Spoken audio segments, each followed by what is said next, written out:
Salut à tous, j'espère que vous avez la forme. Alors aujourd'hui on va parler du choix de son environnement.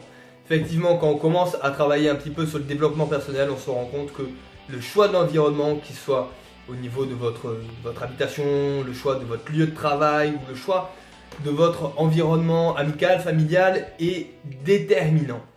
C'est pas une condition sine qua non qui va faire en sorte que vous allez réussir ou pas, mais c'est un énorme accélérateur. On va plus spécifiquement dans cette vidéo parler de l'environnement des gens. Tout simplement les gens que vous côtoyez.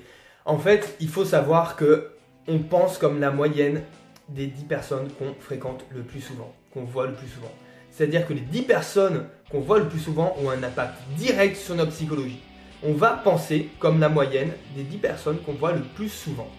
Donc il faut réellement faire attention aux personnes qu'on fréquente et surtout aux personnes qu'on autorise à avoir un impact sur nous. C'est-à-dire qu'on les écoute tout simplement. On est à l'écoute de leurs conseils, de leurs remarques et compagnie. Vous avez compris le principe. La chose que j'ai trouvé difficile et qu'il est encore aujourd'hui, c'est que je me suis dit comment je peux justement éviter les personnes toxiques qui ne m'apportent rien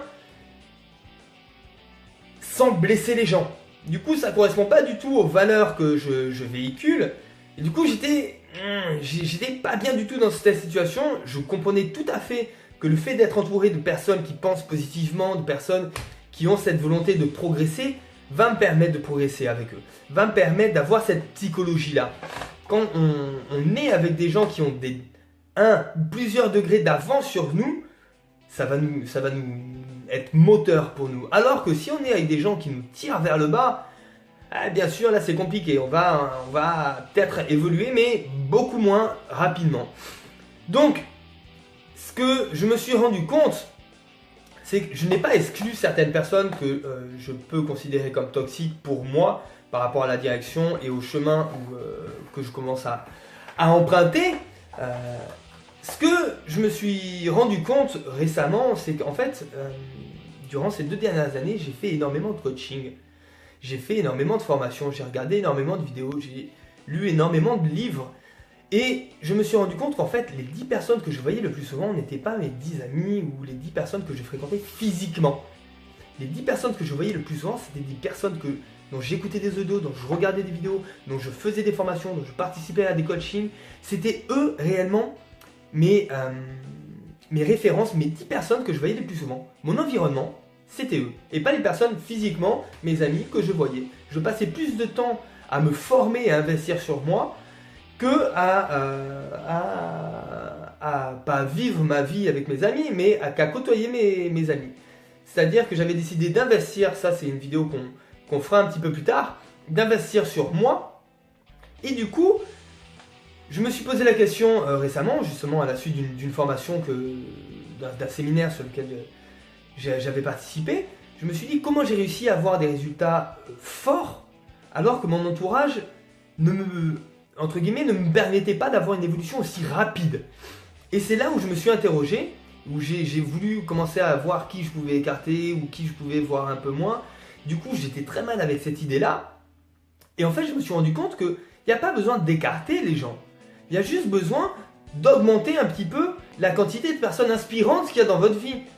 Si vous ne les avez pas physiquement dans votre entourage, on peut essayer d'aller dans des endroits, dans des cafés ou dans des bibliothèques, ou ça dépend de votre domaine réellement là où vous voulez progresser, mais il est toujours possible physiquement de rencontrer des gens qui sont à 1 degré, 2 degrés, 3 degrés ou plus en avance sur vous, sur votre psychologie, sur vos résultats à vous actuellement. Ça c'est toujours possible de le rencontrer, il faut juste faire l'effort de courir un petit peu derrière. Mais aussi aujourd'hui avec internet, vous avez les vidéos, vous avez des audios, vous avez les livres. Et tous ces canaux-là, tous ces médias-là vont vous permettre d'enrichir justement votre environnement et de pouvoir vous imprégner de gens qui ont réussi, qui sont sur des étapes bien au-delà de vous. Et du coup, c'est ce que j'ai fait. J'ai modifié mon environnement par rapport à ça en augmentant justement la quantité de personnes inspirantes que je regardais, que j'ai laissé avoir un impact sur ma personnalité, sur ma psychologie. Et du coup, la balance s'est fait comme ça. J'ai changé mon environnement en n'excluant personne, chose que je voulais pas du tout. Mais justement, j'ai augmenté la proportion des gens inspirants qui pouvaient m'aider à développer une psychologie, une attitude, une motivation qui va me permettre justement de pouvoir vivre ma réussite pleinement. Donc je vous encourage à faire ça, à vous nourrir mieux l'esprit, le corps, bien sûr, tout, pour choisir un environnement qui va vous permettre de progresser et d'accélérer vos résultats. C'est super important.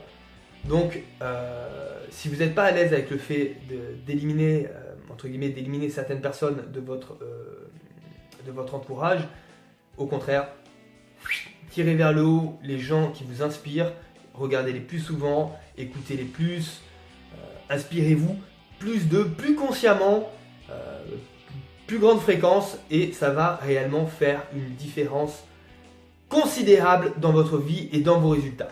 On se retrouve demain les amis, n'oubliez pas de partager cette vidéo aux gens qui sont intéressés. On sait, zéro touriste ici, on avance ensemble et on se retrouve demain pour une nouvelle vidéo. Ciao ciao les amis!